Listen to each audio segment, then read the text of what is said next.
মৰমৰ ছাত্ৰ ছাত্ৰীসকল, তোমালোকক মই সমাজ বিজ্ঞানৰ তৃতীয় খণ্ডত থকা আন্তৰ্জাতিক সংস্থা, ৰাষ্ট্ৰসংঘ আৰু অন্যান্য পাঠটো পঢ়াই আছিলোঁ। ইয়াৰ আগৰ ভিডিঅ'ত মই তোমালোকক নিৰস্ত্ৰীকৰণৰ আয়োগ আৰু মানৱ অধিকাৰ আয়োগৰ বিষয়ে পঢ়াইছিলোঁ আৰু আজি মই তোমালোকক পঢ়াম মানৱ অধিকাৰ ঘোষণা পত্ৰৰ পৰা তোমালোকে পাঠটো উলিয়াই লোৱা। মানৱ অধিকাৰ ঘোষণা পত্ৰ। এতিয়া ৰাষ্ট্ৰসংঘ গঠিত হৈছিল বিশ্বত শান্তি বাতাবৰণ অনাৰ উদ্দেশ্যে আৰু ৰাষ্ট্ৰসমূহৰ মাজত সহযোগিতা বৃদ্ধিৰ বাবে, আৰু সেইবাবে ৰাষ্ট্ৰসংঘই মানৱ অধিকাৰ ৰক্ষাৰ দিশটোত বিশেষ গুৰুত্ব প্ৰদান কৰি আহিছে। বিশ্বৰ প্ৰত্যেকজন ব্যক্তিয়ে মৰ্যাদাপূৰ্ণ জীৱন যাপনৰ বাবে প্ৰয়োজন হোৱা কিছুমান অধিকাৰক সুৰক্ষা দিয়াৰ অৰ্থে ৰাষ্ট্ৰসংঘৰ সাধাৰণ সভাই 1948 চনৰ 10 ডিচেম্বৰ তাৰিখে 48খন সদস্য ৰাষ্ট্ৰৰ সমৰ্থনত মানৱ অধিকাৰ ঘোষণা পত্ৰ গ্ৰহণ কৰে আৰু সেইকাৰণে আজিও এই 10 ডিচেম্বৰ দিনটোক মানৱ অধিকাৰ দিৱস হিচাপে পালন কৰি অহা হৈছে। গতিকে তোমালোকে মনত ৰাখিবা যে প্ৰত্যেক বছৰে 10 ডিচেম্বৰ দিনটোক মানৱ অধিকাৰ দিৱস হিচাপে পালন কৰা হয়। এই মানৱ অধিকাৰ ঘোষণা পত্ৰত এটা প্ৰস্তাৱনা আছে আৰু 30টা অনুচ্ছেদ আছে। এই ঘোষণা পত্ৰই মূলত দুটা উদ্দেশ্য সাধন কৰিছে আৰু সেই উদ্দেশ্য দুটা হৈছে প্ৰথমতে দিছে বিশ্বৰ জনগণৰ বাবে প্ৰয়োজনীয় অধিকাৰসমূহ এই ঘোষণা পত্ৰত সন্নিৱিষ্ট হৈছে। মানে আমাৰ বিশ্বৰ যিমানবোৰ জনগণ আছে, এই জনগণৰ বাবে প্ৰয়োজনীয় যিবোৰ অধিকাৰ, সেই অধিকাৰবোৰ এই মানৱ অধিকাৰ ঘোষণা পত্ৰত সন্নিৱিষ্ট কৰা হৈছে। আৰু দ্বিতীয়তে কৈছে যে এই ঘোষণা পত্ৰত উল্লেখিত অধিকাৰসমূহক সদস্য ৰাষ্ট্ৰসমূহে স্বীকৃতি দিছে। গতিকে এই ঘোষণা পত্ৰত যিমানবোৰ অধিকাৰ উল্লেখ কৰা আছে, সেই অধিকাৰসমূহক সদস্য ৰাষ্ট্ৰসমূহে স্বীকৃতি দিছে। যিবোৰ ৰাষ্ট্ৰসংঘৰ সদস্য ৰাষ্ট্ৰ, সেই সদস্য ৰাষ্ট্ৰবিলাকে ইয়াক স্বীকৃতি দিছে বা ইয়াক মানি লৈছে। এই দুটাই হৈছে মানৱ অধিকাৰ ঘোষণা পত্ৰৰ মূল উদ্দেশ্য। ইয়াৰ উপৰিও এই ঘোষণা পত্ৰত উল্লেখ থকা অধিকাৰসমূহে ৰাষ্ট্ৰসংঘৰ সদস্য ৰাষ্ট্ৰসমূহৰ ক্ষমতা আৰু কাৰ্যাৱলীৰ ওপৰত কিছুমান সীমাবদ্ধতা আনি দিছে বা লিমিট আনি দিছে। ৰাষ্ট্ৰসংঘই এই ঘোষণা পত্ৰৰ জৰিয়তে স্পষ্ট কৰি দিছে যে যদি দেশৰ নাগৰিকসকলক এই অধিকাৰৰ পৰা বঞ্চিত কৰা হয়, তেতিয়াহ'লে আন্তঃৰাষ্ট্ৰীয় শান্তি আৰু নিৰাপত্তা ৰক্ষা কৰাটো সম্ভৱ নহয় বা সম্ভৱ নহ'ব। গতিকে আন্তঃৰাষ্ট্ৰীয় শান্তি আৰু নিৰাপত্তা বজাই ৰখাবলৈ হ'লে দেশৰ নাগৰিকসকলক এই অধিকাৰৰ পৰা বঞ্চিত কৰাটো সম্ভৱ নহয়। হয়নে?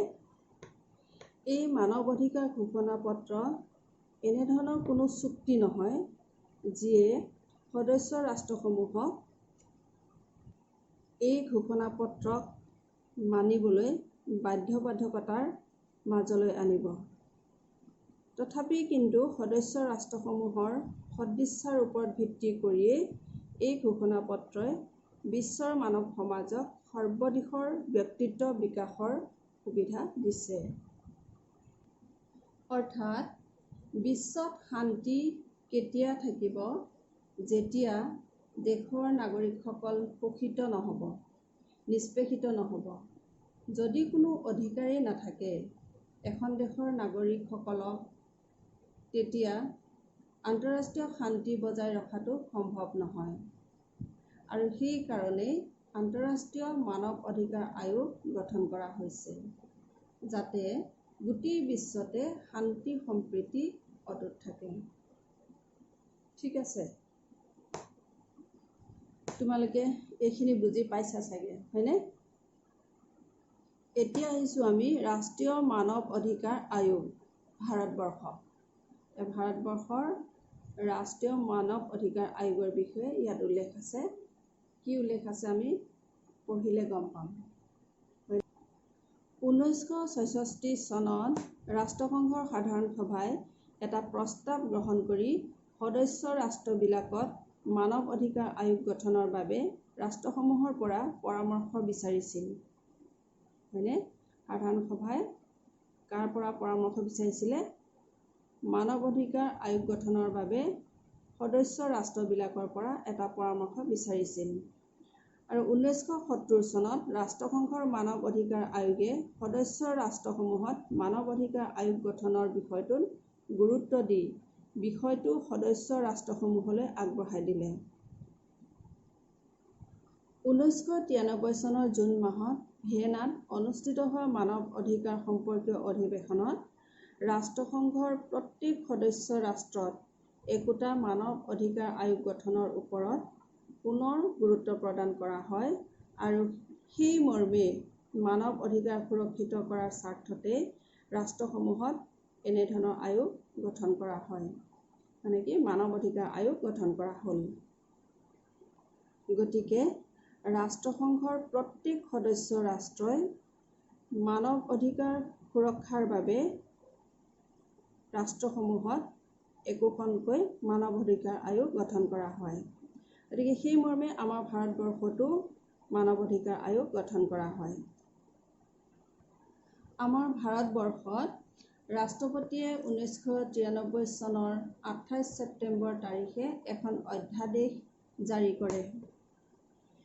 অধ্যাদেশ মানে হৈছে এক প্ৰকাৰৰ আইন। বুজি পাইছানে? ইয়াতে আমাক অধ্যাদেশ উল্লেখ কৰিছে।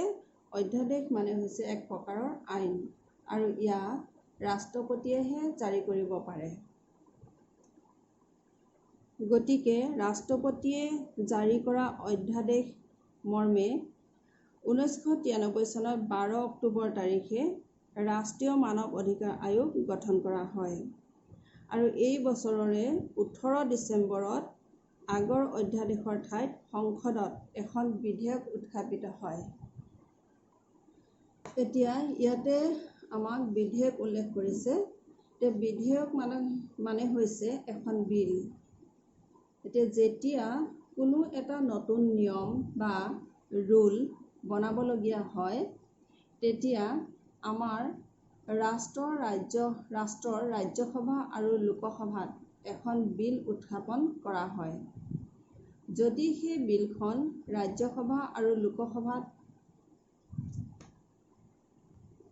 পাছ হয় তেতিয়া সেই বিলখন ৰাষ্ট্ৰপতিলৈ পঠোৱা হয় আৰু তাত ৰাষ্ট্ৰপতিয়ে চহী কৰিলে এটা নতুন ল বা আইনৰ সৃষ্টি হয়। ল বা আইন হোৱাৰ আগতে সেই বিলখনক বিধেয়ক কোৱা হয়।